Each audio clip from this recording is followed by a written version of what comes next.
Foi fraco. Tem Arena Jovem aí?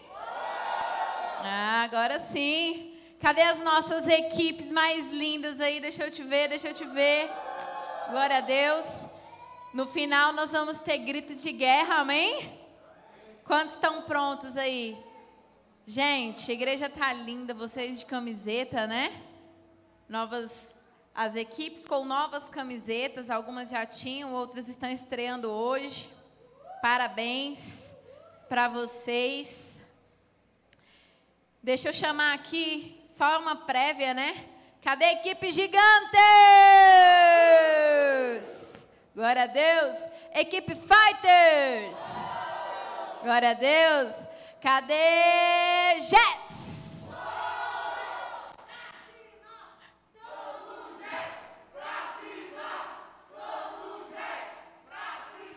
Glória a Deus, tá bonito. E cadê a equipe Salt?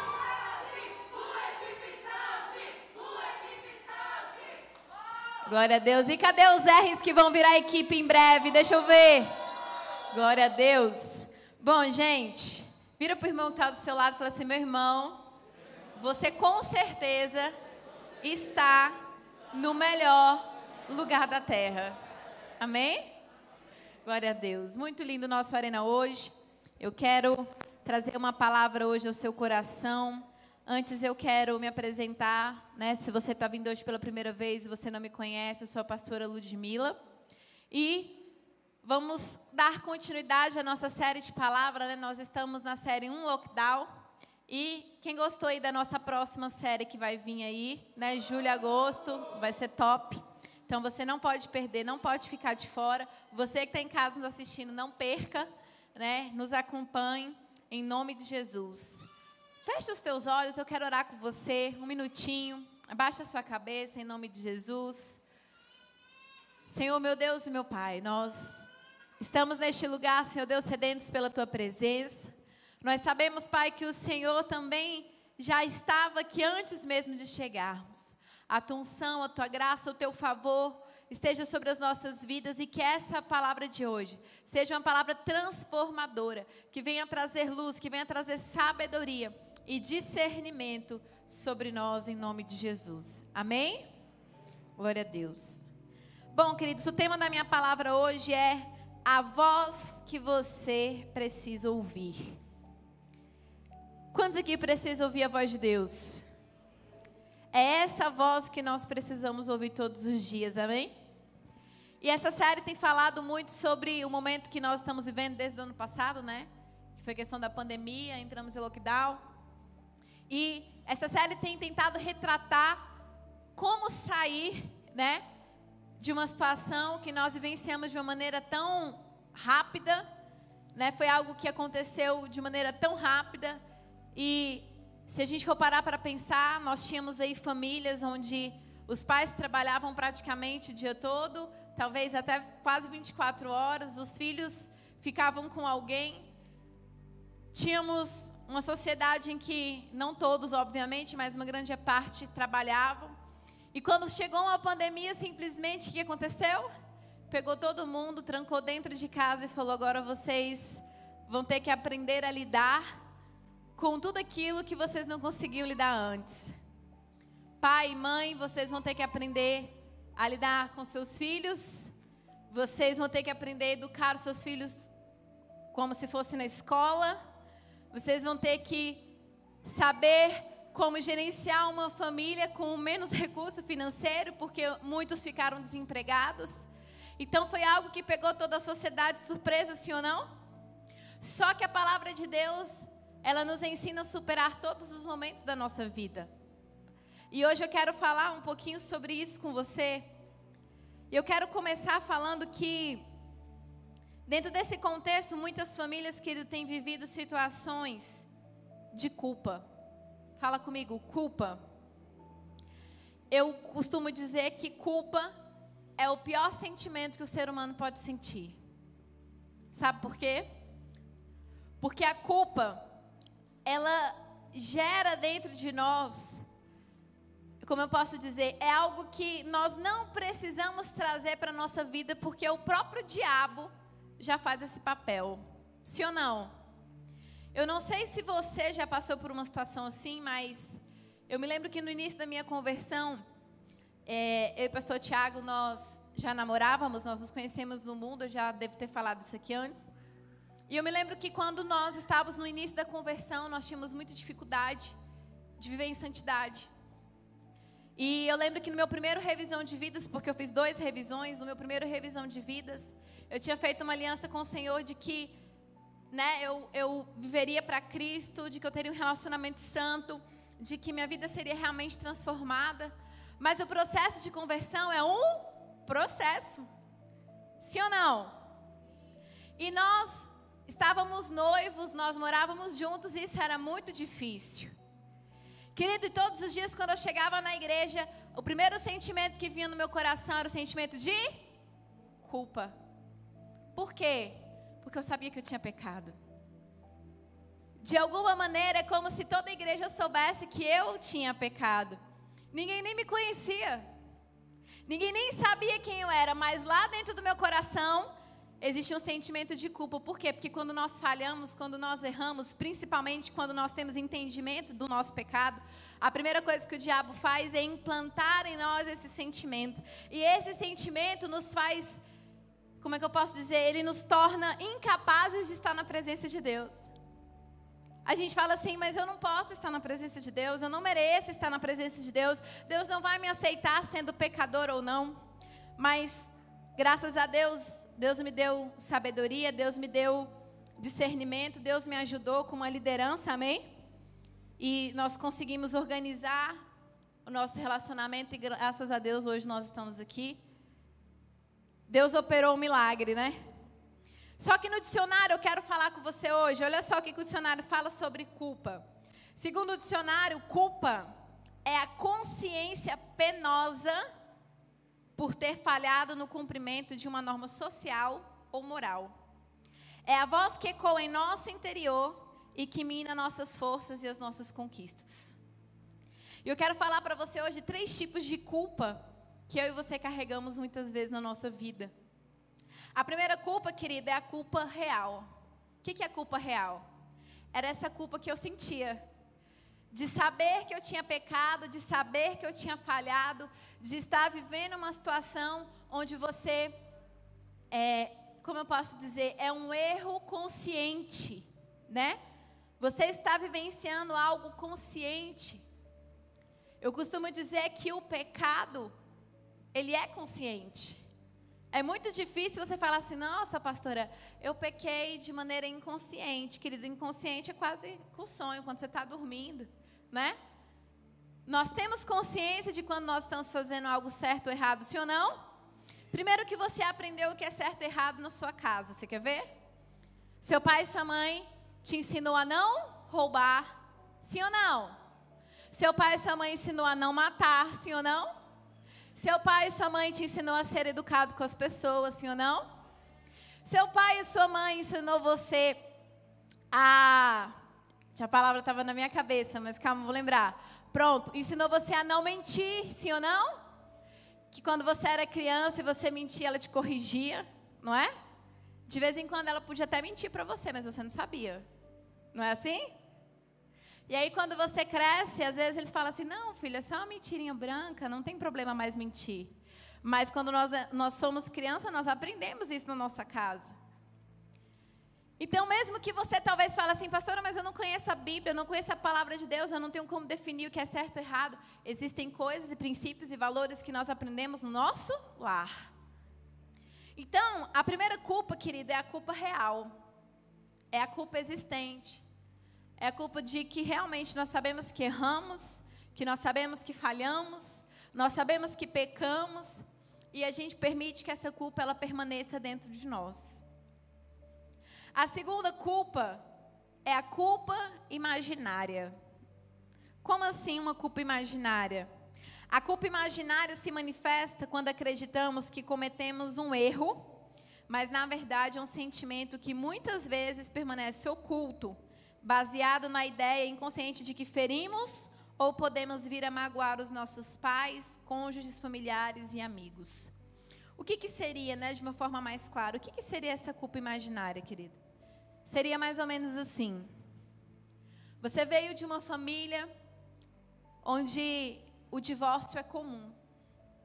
Seus pais são divorciados, seus avós foram divorciados, seus tios já se divorciaram, seus primos já se divorciaram. Fala comigo, misericórdia. E aí, de repente, você é casado ou você tem vontade de se casar, mas você não se permite ter um relacionamento de sucesso, porque você tem medo de trair a história da sua família.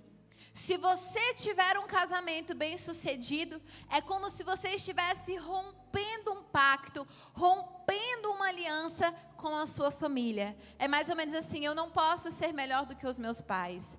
Eu não posso ter uma história melhor, uma história mais bonita, né? Uma história realmente que a Bíblia fala que nós devemos ter, porque se eu fizer isso, eu estou traindo os meus pais, eu estou traindo a minha família. Quantos estão entendendo o que eu estou falando?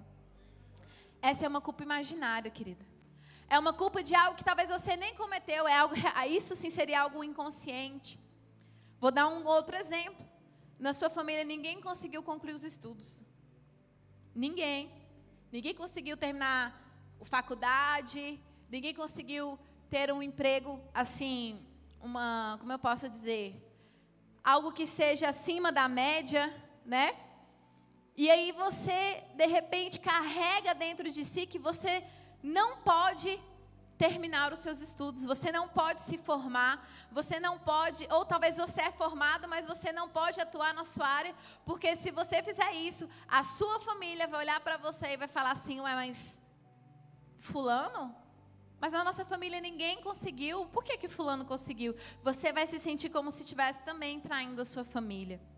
Essa culpa, querida, é a pior culpa que existe.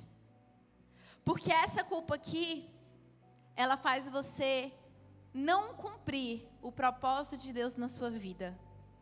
Porque Deus te criou com um propósito para ter um casamento pleno, sim ou não? E muitas pessoas, querido, desinstituem os seus casamentos por conta dessa culpa.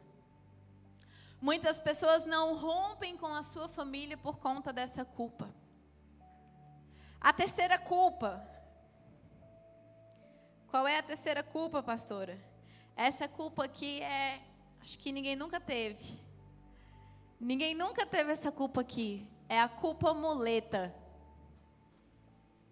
Quem é que usa muleta, gente? Hã? Quem? Aleijado usa muleta, não é isso? Porque ele tem dificuldade, sim ou não? Mas a expressão muleta que nós usamos, a culpa muleta que nós estamos usando, é aquela pessoa que ela não é aleijada, mas ela quer ser um aleijado. Ela não precisava carregar essa culpa, mas ela faz questão de carregar essa culpa. Que culpa é essa, pastora? É a culpa de terceirizar os seus erros. É a culpa de transferir para as pessoas, para a sociedade, para a pandemia. O fato de muitas vezes você estar em pecado, o fato de muitas vezes você ter errado, o fato de muitas vezes você não conseguir cuidar da sua família, não cuidar da sua casa, não cuidar das suas finanças, não cuidar do seu ministério. Não, pastora. Sabe como é que é, né? Eu não vou vir à igreja, não, porque... pandemia, né, pastora? Coronavírus. Mas se você for no shopping, fulano tá lá. Você vai ao mercado, tá lá. Você vai no futebol, tá lá. Sim ou não? Você vai no açaí, tá lá. Você vai na célula, não tá lá. Você vai no discipulado? Não está lá. Você vai para a arena? Não dá, pastora. Você sabe como é que é. Essa culpa, querida, é a culpa muleta. É a culpa assim, poxa, mas eu estou tão distante de Deus. Culpa da pandemia. Poxa, mas eu ando tão sem condições financeiras. Culpa da pandemia, culpa da crise econômica. Não, querido. Eu sei que realmente, gente, a crise, né? deixou muitas pessoas desempregadas, misericórdia, muitas pessoas passaram dificuldade. A igreja, inclusive, tem ajudado pessoas com cestas básicas. Mas eu quero dizer para você que nós não podemos nos apegar a essas condições, nós não podemos nos apegar a essas situações, porque o mundo, ele continua girando, ele continua funcionando. Deixa eu te falar, e eu quero falar principalmente para você que tem ou tinha um ministério. As pessoas continuam precisando ouvir falar de Jesus. Eu vou ser mais clara ainda. Agora é que as pessoas mais precisam ouvir falar de Jesus. Por quê? Já que está difícil para todo mundo, na dificuldade tem que ter Jesus. Nos momentos bons tem que ter Jesus, mas nos difíceis também tem que ter Jesus. Posso ouvir um amém, Arena? E aí, querido, quando uma dessas culpas começam a entrar, ou às vezes até as 3, né? Começam a entrar dentro da nossa vida, dentro do nosso coração, chegou a hora de ouvir a voz de Deus. Eu não vou ler com vocês, mas existe uma passagem na Bíblia que fala que Samuel foi chamado por Deus 2 vezes e ele não conseguiu ouvir a voz de Deus. Samuel achava que seria a voz de Eli. E muitas vezes Deus tem falado conosco e nós não sabemos que é Deus que está falando. Nós temos andado tão distantes de Deus que nós não conseguimos diferenciar o que é a voz de Deus e o que é a voz humana. O que é a voz de Deus e o que são as circunstâncias. Querido Deus, Ele vai falar com você por diversas maneiras. Deus vai falar com você através de sonhos. Deus vai falar com você através dos seus líderes. Deus vai falar com você através da sua família. Deus vai falar com você até nos dias difíceis. Talvez nos dias difíceis vão ser os momentos em que Deus mais vai falar com você. E é interessante que até em silêncio, Deus Ele fala com a gente. Sabia disso? Porque é no silêncio que Ele quer mostrar alguma coisa para nós. Eu quero ler alguns textos com você. Lá em Jó, deixa eu abrir com vocês, Jó, capítulo 33, 14, diz assim: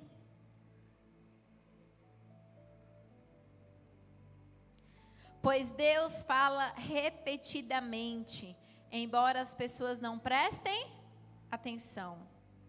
Fala em sonhos, em visões durante a noite, quando o sono profundo cai sobre todos. Enquanto dormem em suas camas, sussurra em seus ouvidos e aterroriza-os com advertências. Faz que deixem de praticar o mal e livra-os do orgulho, preserva-os do túmulo e de serem atravessados pela espada. Olha que texto forte. Ele diz que Deus fala conosco, mas muitas vezes nós não prestamos atenção. E um outro texto, deixa eu só achar, só um minuto. Calma aí, eu vou ler outro texto daqui a pouco com vocês. Próximo ponto. Pastora, como que eu vou ouvir a voz de Deus? Como eu posso ouvir a voz de Deus? Eu quero te falar, para cada tipo de culpa que você sentir, Deus vai trazer a cura sobre a sua vida. Culpa não é de Deus. Fala comigo, culpa não é de Deus. Nós precisamos ser curados da culpa. A primeira cura, né? A cura para a culpa real. Pastora, como que eu posso ser curado da culpa real? Como que eu posso ser curado de algo que eu sei que eu fiz, que eu confesso que eu fiz, de um pecado que eu cometi? Como que eu posso ser curado dessa culpa? Fala comigo assim, confessando o meu pecado. Deixa eu te falar algo. O seu líder, ele tem um papel fundamental na sua vida. Aprende uma coisa, eu quero te ensinar algo essa noite. Se você já sabe, glória a Deus. Se você não sabe, aprenda. Seu líder não está acima de Deus na sua vida. E você não pode ser uma pessoa completamente dependente da sua liderança. Mas você também não pode ser uma pessoa totalmente ausente da sua liderança. Quando o diabo ele sabe da sua vida mais do que o seu líder, você está descoberto espiritualmente. Mas antes de você chegar até o seu líder e confessar o teu pecado, você precisa chegar até Deus e confessar o teu pecado. Pastora, mas Deus sabe de todas as coisas. Se eu pequei, Deus sabe. Ele sabe, mas Ele quer que você confesse. Ele quer que você se arrependa do seu pecado e confesse. Todas as vezes em que eu vou atender alguém, que a pessoa vem compartilhar algo comigo, a primeira coisa que eu e o pastor Tiago perguntamos é: você já orou? Você já falou com Deus? Você já consultou a Deus? Porque se você está esperando primeiro uma resposta minha do que de Deus, está errado. Deus primeiro vai falar com você. Você precisa ter relacionamento com Deus, porque nós não somos Deus, né? Os líderes não são Deus na vida dos discípulos, amém, líderes? Nós somos homens e mulheres instruídos por Deus para ajudar as pessoas. Nós temos um papel muito importante na vida das pessoas, mas não mais importante do que Deus. Lá em 1 João, agora é o texto que eu queria ler com vocês, 1 João, capítulo 1, versículo 9, diz: mas se confessarmos os nossos pecados, Ele é fiel e justo para perdoar os nossos pecados e nos purificar de toda injustiça. Pastora, como que Deus vai me perdoar de algo que eu cometi, de um erro, de um pecado que eu cometi? Confessa e se arrependa. O que é o arrependimento, Arena Jovem? É você realmente mudar a sua postura, é mudar a sua atitude, é se tornar uma pessoa diferente. Querido, ninguém consegue vencer o pecado sozinho. Mas você precisa entender que quando você continua praticando o mesmo pecado, isso não é arrependimento. Isso é o quê? Remorso. Deixa eu falar algo aqui para os solteiros. Cadê os solteiros? Ixi, o povo está infeliz, gente, solteiro. Vocês viram? Cadê os casados? Tá vendo, gente? Oh, Deus, eu vou liberar a palavra para os solteiros. Em nome de Deus, Senhor, envia, Pai, o varão e a varão na vida desse povo para eles viver feliz, Senhor. Em nome de Jesus, o povo nem gritou, de tão triste que eles têm andado, Senhor. Solteiros, eu acho que eu não vou falar não, senão eu vou pegar pesado. Não vou falar não. Ou não. Vocês vão sair em crise. Quantos querem que eu falo? Só os casados que querem que eu falo, né? Então eu vou falar. Deixa eu falar uma coisa para os solteiros. Quem é solteiro e é santo, vai ficar de boa. Mas você que é solteiro que gosta do pecado, essa é para você. Sabe aquele pecado? E também isso não é só para esse ponto que vocês entenderam, que eu não vou falar o que é, porque tem criança, gente, mas não é só nessa área que eu quero me referir. Eu quero me referir também para todos nós, casados e solteiros, sobre todos os tipos de pecado, amém? Mas esse pecado que eu estou me referindo é o mais comum, que as pessoas fazem assim. Poxa, eu vou ali. Ah, Deus, foi só uma ficadinha, né? Foi só uma ficadinha. Senhor, me perdoa. Aí você ora, Senhor, me perdoa, eu estou arrependido. Deus, eu nunca mais vou fazer isso. Aí daqui a pouco, quando dá uma semana, a endemoniada ou endemoniado te procura, né? Sei lá de onde que veio, enviado. E aí ele te procura de novo e você fala: Deus, eu vou resistir, eu vou resistir, eu vou resistir. Aí na segunda vez, além da ficadinha, vai a mão naquilo, aquilo na mão. Aí você fala: Deus, me perdoa, eu estou arrependida, eu não vou fazer de novo, eu não vou fazer de novo. Quando chega a terceira vez, querido, você faz o que não deveria ter feito. Quer dizer, você já fez desde o início, né? Mas a terceira vez é pior. Aí você ora, se arrepende e fala: Senhor, eu juro, não vou fazer de novo. Quando chega da quarta vez, querido, você faz a quarta, a quinta e você nem lembra mais que Deus existe.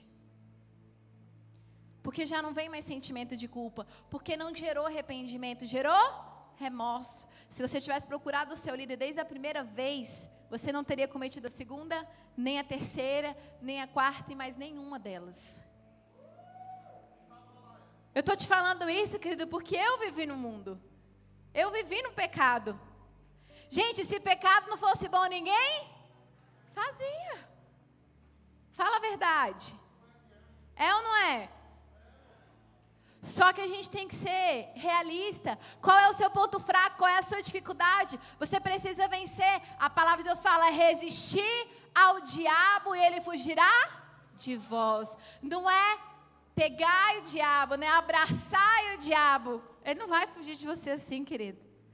E se ele não fugir, foge você. Se ele está demorando a fugir, foge você. Não é vergonhoso, não. José fugiu, sim ou não? Ele fugiu. Então, a cura para a culpa real é: se arrependa, confesse o seu pecado em nome de Jesus. Segundo, a cura da culpa imaginária. Pastora, como que eu posso romper isso na minha vida? Como que eu posso romper essa limitação na minha vida? Gente, eu extrapolei um pouquinho o horário, mas é porque o Arena foi esticado no profético, senão já estou quase terminando, amém? Só mais um ponto, eu termino com vocês. Como que a gente consegue romper essa barreira familiar? Como que eu consigo quebrar na minha vida, na minha história, essa questão de ser bem-sucedido, de não ser como a minha família, de projetar algo maior, de aceitar que eu posso cumprir o meu propósito, o meu chamado, aquilo que está na palavra de Deus? Vamos ler lá em Deuteronômio. Deuteronômio 7:9. Diz assim: reconheçam, portanto, que o Senhor, seu Deus, é de fato Deus. Ele é o Deus fiel que cumpre por 1000 gerações a sua aliança de amor com todos os que o amam e obedecem os seus mandamentos. Esse texto, ele fala que primeiro nós temos que reconhecer quem é Deus na nossa vida, que Ele é Deus, que Ele é o centro, que a palavra dEle é o centro, é o que rege a nossa vida. Depois ele fala que esse Deus que nós reconhecemos, Ele é fiel para cumprir até 1000 gerações as suas alianças. Se você se casou no altar, querido, você tem aliança com a sua esposa, você tem aliança com Deus. Deus vai fazer com que o seu casamento dê certo. Deus vai te ajudar a fazer seu casamento prosperar. Deus vai fazer com que o seu casamento seja bem sucedido, amém? Se você tem uma aliança com Deus, as suas finanças vão prosperar, o seu trabalho vai prosperar, aquilo que você sonha vai prosperar, tudo que você almeja, o seu ministério vai prosperar, porque você tem Deus como base, como referência na sua vida. Deixa eu te ensinar algo. Você não vai trair a sua família e as pessoas que você ama se você for mais bem-sucedido do que elas. Muito pelo contrário. Você vai mostrar para elas que através de Jesus, elas podem ser melhores do que elas são. Posso ouvir um amém? Se na sua família tem história de divórcio, querido, você vai ser o primeiro casamento a dar certo. Se na sua família tem histórico de enfermidade, querido, você vai ser a primeira pessoa da sua família a viver a cura. Se na sua família tem histórico de pessoas que não estudam, você vai ser a primeira pessoa formada na sua família. Porque Jesus faz parte da sua história, Jesus faz parte da sua vida. Você não está traindo ninguém, você está implantando o reino de Deus através da sua vida. Amém? Terceiro e último ponto, pode dar uma salva de palmas para o Senhor? Glória a Deus. Terceiro e último ponto, a cura da culpa que te faz fugir da responsabilidade. Pare de procurar culpados pelos fracassos e desgostos da vida. Querido, se você é o tipo de pessoa que tem vivido isso, que tem cometido erros, que tem tido péssimos resultados na sua vida, e que você sempre acha alguém para culpar, você sempre acha alguém para responsabilizar, em nome de Jesus, a cura para essa culpa é você reconhecer que o culpado é você mesmo. Às vezes é pesado falar isso, né? Meu Deus, pastora, a responsabilidade é minha.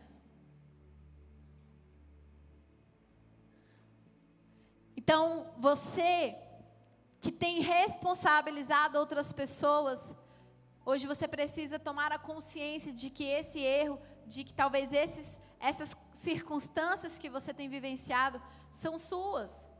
E aí você volta lá para o primeiro ponto e fala, o erro é meu, então eu preciso confessar o meu pecado e eu preciso me arrepender.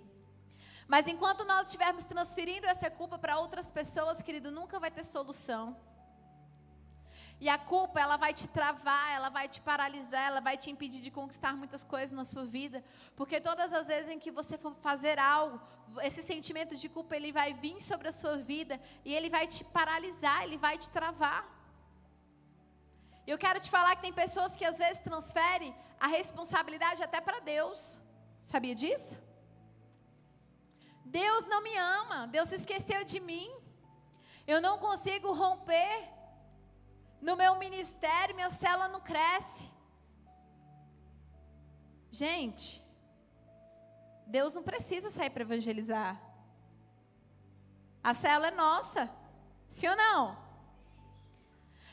Deus, mas eu não consigo romper financeiramente. Deus muitas vezes abre até uma porta de emprego, mas aí fulano chega atrasado todo dia, falta mais do que tudo, dá nó cego, é muitas vezes um funcionário incompetente. A culpa é de quem, gente? Não é de Deus. A culpa não é do seu chefe, a culpa não é do seu trabalho que paga pouco. Quando nós somos competentes, quando nós estabelecemos a competência sobre a nossa vida, Deus, Ele nos honra, Ele nos coloca em lugares maiores para ganhar mais e para trabalhar menos. Amém? Quem quer aí trabalhar menos e ganhar mais? Glória a Deus. Seja o melhor funcionário da tua empresa. Se você é dono da sua empresa, seja o melhor dono da sua empresa. Se você ainda não é dono, ore para que você abra a sua empresa, se você tem esse sonho. Amém? Mas seja o melhor. Não transfira responsabilidades. Não coloque a culpa nas pessoas. Porque a culpa, isso é ruim de falar. Provavelmente, aquilo que não está dando certo nas nossas vidas, a culpa é nossa. Então pare e reflita em nome de Jesus. E eu termino com esse texto que está em Filipenses capítulo 1, versículo 6, que diz assim: estou convencido de que aquele que começou a boa obra em minha vida vai completá-la até o dia de Jesus Cristo. Aquele que começou a boa obra, ele é fiel para cumprir, amém? Então, se ele começou, ele vai até o fim. Jesus nunca vai desistir de você.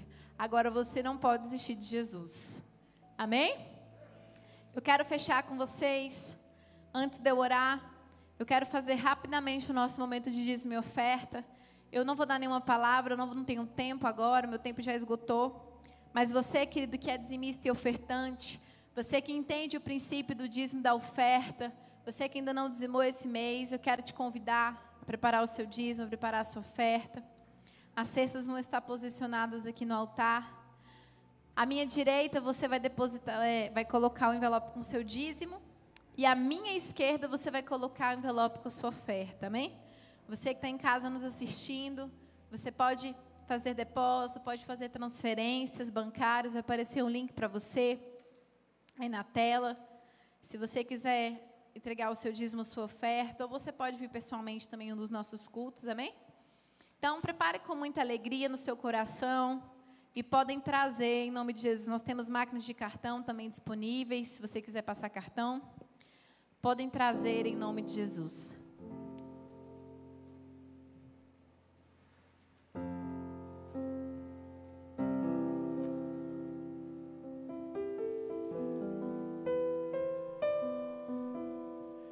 Tens liberdade aqui, Espírito de Deus.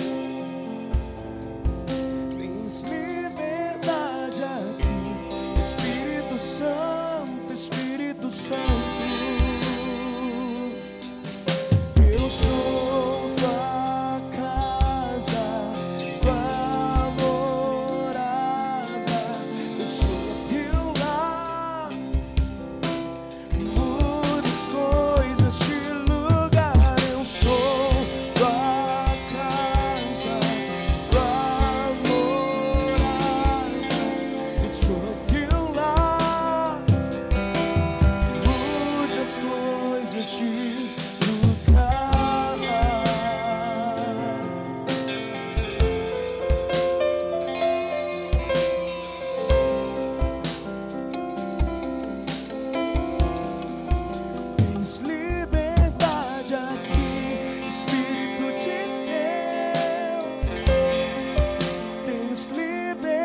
verdade aqui. Espírito Santo, Espírito Santo, eu sou tua casa, tua morada, eu sou teu lar.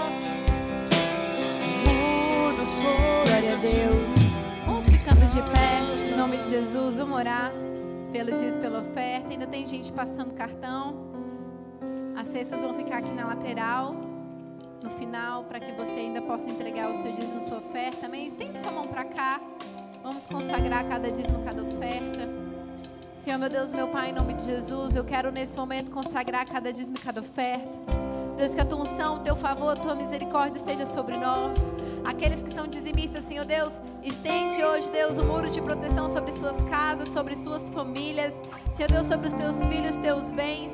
E aqueles que são ofertantes, Deus, que o Senhor faça multiplicar 100 vezes mais, em nome de Jesus. Amém? Glória a Deus. Antes de eu orar com você, que eu quero só dar um aviso. Cadê os líderes? Todos vocês que são líderes, levantem suas mãos. Amém?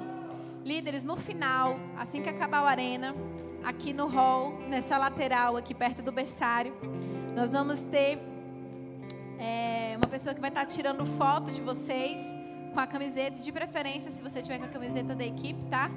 Porque nós vamos começar a fazer algumas postagens na rede social, entre outras coisas. Nós vamos precisar dessas fotos.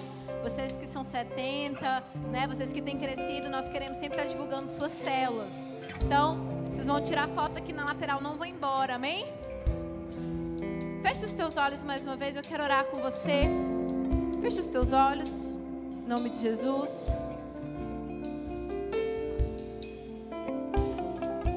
Senhor, meu Deus e meu Pai, Senhor, em nome de Jesus, nós queremos hoje te entregar, Deus, o nosso coração e pedir, Deus, que o Senhor hoje possa tirar de nós todo sentimento de culpa.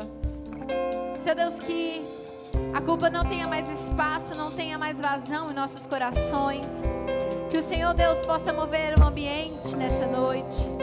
Nos ajude, Senhor Deus, a romper as barreiras, a romper os limites, Senhor Deus, em nome de Jesus. Que não haja mais sentimento de culpa, mas que hoje nós possamos receber a cura, Senhor Deus. Seja qual for o sentimento de culpa, mas que hoje nós possamos ser curados na autoridade do nome de Jesus. Eu declaro, Senhor Deus, que nós seremos daqui completamente curados. Em nome de Jesus, que o Senhor toque em nós, toque as nossas vidas agora. Em nome de Jesus, põe a mão no seu coração, querido, e fala comigo assim: Senhor Jesus, hoje eu te dou liberdade para que o Senhor possa me curar. Tira de mim todo sentimento de culpa que possa ter existido na minha vida até o dia de hoje. Eu te recebo como meu único e suficiente Senhor e Salvador. Perdoa os meus pecados, escreve o meu nome no livro da vida e me dê a salvação, em nome de Jesus. Amém? Glória a Deus. Antes de eu te abençoar, quem está nos visitando hoje pela primeira vez, deixa eu te ver. Você que foi convidado por alguém, glória a Deus, seja bem-vindo. Temos mais alguém? Seja bem-vindo. Tem mais alguém? Glória a Deus, seja bem-vinda. Queridos, no final, nós queremos pegar o seu nome, o seu telefone e o seu pedido de oração. Nós queremos te entregar um livrinho, que é um presente da sua igreja para você, amém? Quero dizer que todos vocês são muito bem-vindos e que a Sara, nossa terra, vai estar sempre de braços abertos para receber vocês. Vamos receber eles com uma grande salva de palmas, Arena. Glória a Deus. Amém. Eu vou liberá-los, vou abençoá-los. E você que puder ficar para cantar com a gente os gritos de guerra das equipes, amém?